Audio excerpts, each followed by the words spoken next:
on va faire une lasagne.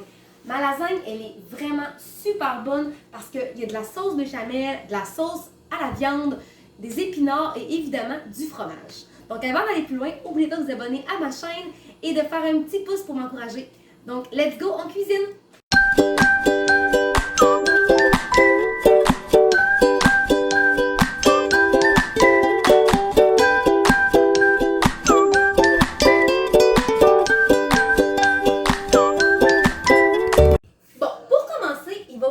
De la sauce à spaghetti. Si vous voulez faire la même que j'utilise, vous avez juste à cliquer sur ce lien pour avoir accès à ma vidéo qui vous montre ma sauce à spaghetti. Je vous jure, c'est vraiment la meilleure. Vous ne le regretterez pas de l'avoir essayé. La seconde chose qu'il vous faudra, c'est de la sauce béchamel. De la sauce béchamel, c'est vraiment pas difficile à faire, mais la seule chose qui est un petit peu plus touchée, c'est les motons. C'est ça qui scrape une sauce béchamel, c'est quand ça forme des motons. Et je vous dis, avec ma recette, vous n'aurez plus jamais de motons. Donc, pour commencer, on va mettre 2 tasses de lait dans une casserole. C'est important de faire chauffer le lait avant. Moi, c'était mon erreur que je faisais avant de juste le mettre dans mon roux sans le chauffer. Et c'est vraiment ça qui fait des motons. Donc, vraiment, on le fait chauffer avant. On le part.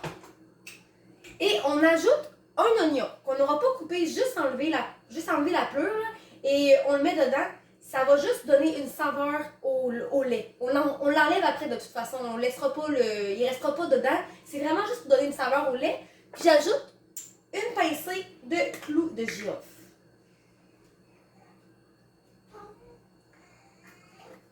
Et là, on va le laisser chauffer et pendant ce temps-là, on va faire le roux. Pendant que le lait chauffe, on va faire cuire le roux. Le roux, ça prend 3 cuillères à soupe de beurre et 3 cuillères à soupe de farine. On va commencer par faire chauffer notre beurre. Bon, là, mon beurre est bien fondu, donc je vais pouvoir ajouter la farine. Et je vais tout brasser. Et dès que le roux va commencer à avoir une petite couleur orangée, je vais pouvoir l'arrêter. C'est pas un gros roux foncé qu'on recherche, c'est vraiment juste un petit orangé. Donc à peu près 1 minute et ça va être prêt. Et durant qu'on fait la sauce béchamel et le roux et tout, c'est vraiment important de toujours brasser parce que ça colle facilement une sauce béchamel. Là, mon roux a une belle couleur, donc je vais pouvoir ajouter mon lait. Je vais juste enlever mon oignon qui est très chaud. Et là, je vais ajouter mon lait.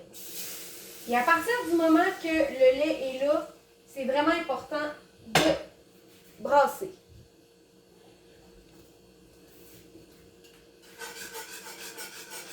Là, la texture de la sauce béchamel, elle est presque comme je la veux. Donc, je vais juste ajouter un petit peu de sel et un petit peu de poivre au goût, juste pour assaisonner un petit peu. Juste faire attention que ça ne brûle pas pendant ce temps-là. Je vais faire un à la fois. Et juste un petit peu de sel. Juste pour donner une petite saveur à votre sauce béchamel. J'ai brassé environ 10 minutes. Fait que c'est à peu près ça que ça prend 10 minutes pour avoir une belle sauce béchamel épaisse.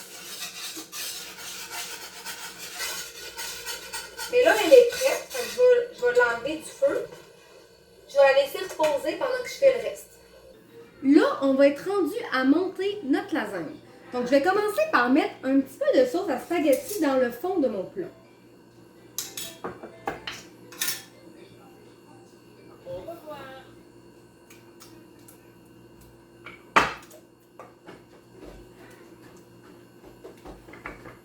Et éviter de mettre des feuilles de laurier dedans.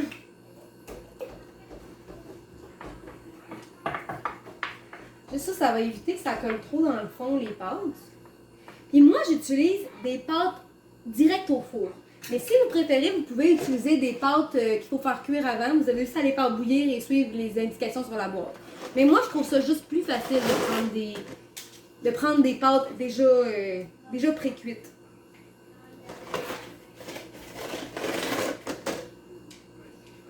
Donc là, on va faire une belle rangée de pâtes.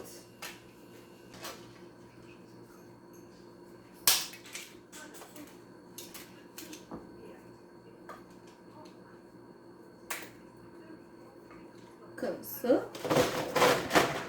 Et là, on va rajouter une autre étage de sauce à spaghetti.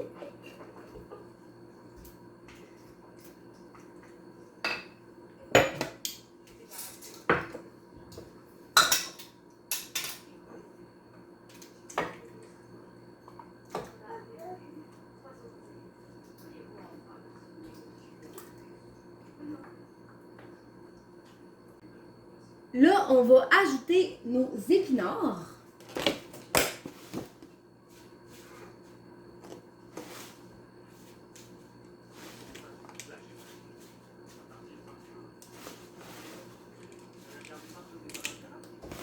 Moi, j'aime bien en mettre beaucoup parce que ça rapetisse vraiment beaucoup durant la cuisson.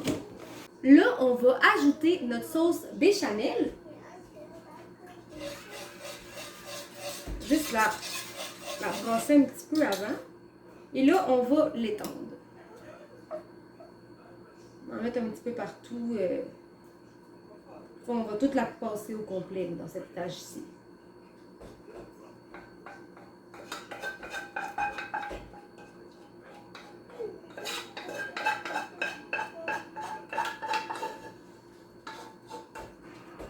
Un petit peu partout.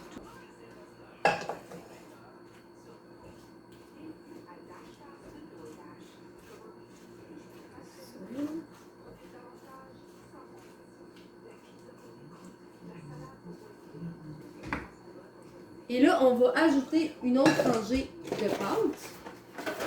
Dans notre lasagne, il y aura 2 rangées de pâtes.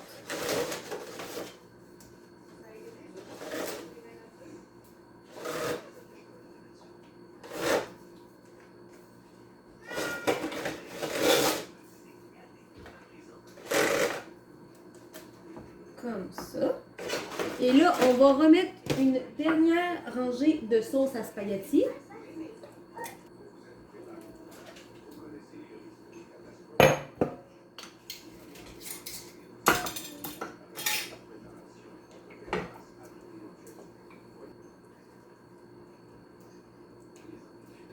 Là, on va ajouter notre fromage. Là, j'ai eu un petit problème technique que pendant que je mettais le fromage, mes enfants, ils pleuraient, ils criaient.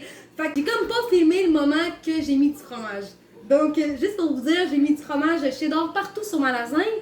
Moi, j'ai utilisé cheddar parce que c'est ça que j'avais dans mon frigidaire. Mais n'importe quel fromage je pourrais faire, mais originairement, ça serait plus du mozzarella qu'on mettrait. Que là, vous voyez. Fait que là, je vais la mettre au four environ 30 minutes au début. Puis, la lasagne, ça prend environ 45 minutes à cuire, mais je vais la mettre 30 minutes, puis au bout de 30 minutes, je vais ajouter du paprika, mais je ne le mets pas tout de suite, parce que si je le mets tout de suite, ça va comme brûler, tout le long de la cuisson est comme trop longue, fait que mon paprika a comme le temps de brûler, fait que je le mets 30 minutes, je la sors, je mets le paprika, puis je rajoute 15 minutes, puis après ça va être prêt. Bon, là ça fait 30 minutes que ma lasagne a cuit, je vais juste la sortir pour ajouter le paprika. J'ai bien enlevé.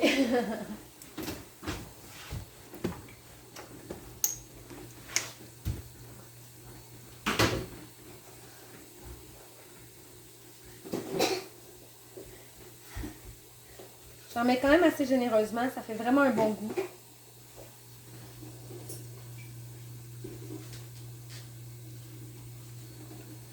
Parfait. Puis là, je la remets un autre 15 minutes au four. Bon, la lasagne est terminée, complètement cuite. Ça donne ce beau résultat. Vous allez voir, elle est tellement délicieuse. Vous devez l'essayer.